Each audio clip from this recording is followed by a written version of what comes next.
WikiLeaks is raising a €100,000 reward for Europe's most wanted secret, the Transatlantic Trade and Investment Partnership. This is something enormous. It is about a final control, and it's the United States saying there may be another power in the world, but we will be the ultimate power. The TTIP is the most important thing that is happening in Europe right now. It's a secretive deal being negotiated between Europe and the United States. Once signed, it will cement a key part of the US government's plan to create a new global bloc that will ensure the dominance of its largest companies. And to understand why, we need to go back to the 1950s. See the USA in your Chevrolet. America is asking you to call. Drive your Chevrolet through the USA. After the Second World War, the United States accounted for half of the world's economy. Its influence was unmatched by any country, and it was able to write the early rules of international trade to its advantage. The World Trade Organization was created in this context, and the US dictated rules that favored American business.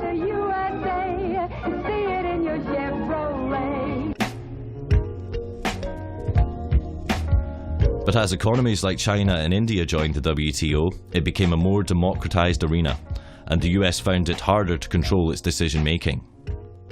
At the WTO, at its Doha rounds, India spoke up and Brazil spoke up, and the US lost control. I think it's no use beating around the bush. This meeting has collapsed.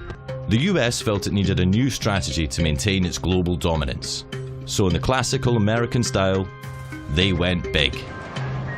To bypass the WTO, they're creating the biggest international agreements that the world has ever seen.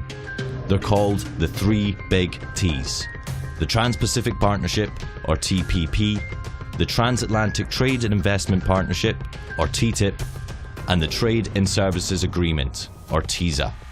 And they're all being negotiated in secret right now. We only found out when WikiLeaks was able to leak parts of them. And what's interesting is when you look across all of these deals, whether it be TTIP, TPP or TISA, China is excluded, but also Brazil, Russia, India, South Africa, they're all excluded because those are the emerging economies. What is not often understood is that these agreements are part of a geopolitical war. This is a new war which is taking place between the United States and China. The United States is very scared of the rise of China, so it has moved to militarily encircle it through what is called the pivot to Asia, and now it's moving on to doing that economically. The basic idea which comes across from reading US strategy papers is the construction of a new grand enclosure. And to put inside this grand enclosure, the United States, 51 other countries, 1.6 billion people, and 2/3 of global GDP. To integrate Latin America away from Brazil and towards the United States, to integrate Southeast Asia away from China and towards the United States, and to integrate Western Europe, pulling it away from Eurasia as a whole and towards the Atlantic. Of the three big T's, WikiLeaks has revealed 4 chapters of the TPP, which affects 12 countries in the Americas and Southeast Asia. We also obtained and released the core text of TISA, which affects 52 countries, including the EU. But nearly all of TTIP is still secret. When signed, TTIP will cover half of global GDP and will affect every European member state. Yet EU parliamentarians have serious restrictions in accessing the proposed agreement. Yeah, I found it incredible as well that for something which is a trade agreement, not a matter of life and death in terms of security, where maybe you can understand some restrictions, and we don't even like those very much, but for a trade agreement, you know, that we can't actually make notes about what it is we're reading, issues that we might want to take away to look into, which actually might reassure us, you know, if we really were able to sort of take this away and look at it in depth. We don't have access to the key documents, the most important ones, because the devil is in the detail. When it comes to trade agreements, you need to know exactly what's in the text so that you can assess what the impact's going to be. If EU parliamentarians want to see the TTIP, they have to call the US embassy and make an appointment. The appointments are only available 2 days a week for 2-hour time slots. Only 2 parliamentarians are permitted at once. They go to the US embassy, they have to hand in every electronic device, so they cannot possibly make a copy. They must agree to keep everything confidential, and then they're led to a secure reading room where 2 US embassy guards watch everything that they do. How can EU parliamentarians possibly understand what they're negotiating for Europe under these circumstances? The world's biggest corporations don't have the same problem. They have been receiving VIP access from day one and have had abundant influence in the negotiations. People, the likes of you and I, are excluded. Governments, to a great extent, are excluded. Those who are included are the multinational corporations. These agreements are basically corporate ownership agreements. The funny thing about free trade agreements, as we understand them, is they often have nothing to do with trade in the sense of the mutual lowering of tariffs.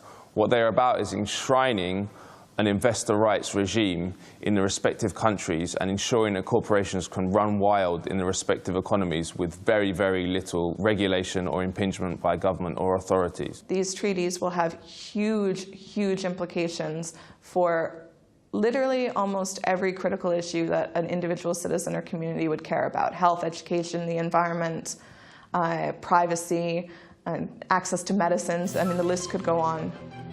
One of the most criticised aspects of TTIP is a system called the Investor State Dispute Settlement, or ISDS. It's a secretive international tribunal that allows companies to sue states over virtually anything that they can claim affects their investment. If a protest affects their profits, they can sue. If laws affect their profits, they can sue. If new regulations might impact where or what they want to do with their money, they can sue.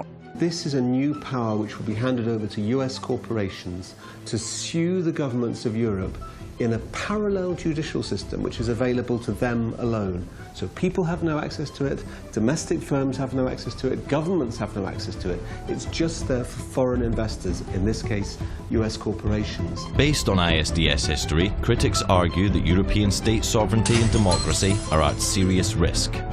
Previous lawsuits include Swedish company Vattenfall suing the German state for $3.7 billion for phasing out nuclear energy.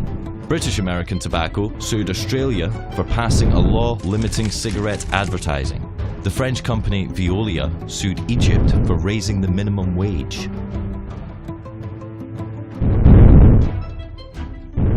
TTIP advocates say that in order for the EU and US to become a single market, regulatory barriers need to be eliminated. This way, for example, a US seatbelt manufacturer already selling seatbelts domestically wouldn't need to test for safety a second time, as the EU would agree to recognise the US safety standards. They argue that this would save costs, create jobs, and lower prices for consumers. But just how safe are US standards? So in the USA, 70% of all processed food sold in supermarkets contains genetically modified ingredients, whereas in the European Union, we've said quite clearly we don't want GM ingredients in our food chain. Similarly, in the US, 90% of all beef is produced using growth hormones, which have been found to be carcinogenic in humans. So they're banned in the European Union. And what the US government is saying is that under TTIP, under the free trade rules that they want to bring in, European consumers don't get the right to choose.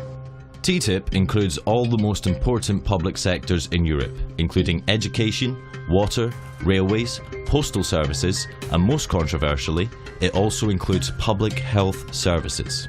What is so scary about this is that corporations want to lock in their power. So they not only want increased power, but they want to make it impossible for sovereign governments to reverse the changes which are going to give them power. So, for example, with TTIP, if it passes with ISDS in it, the privatisation of the National Health Service, which is happening in the UK, can never be reversed. What is democratic about an enormous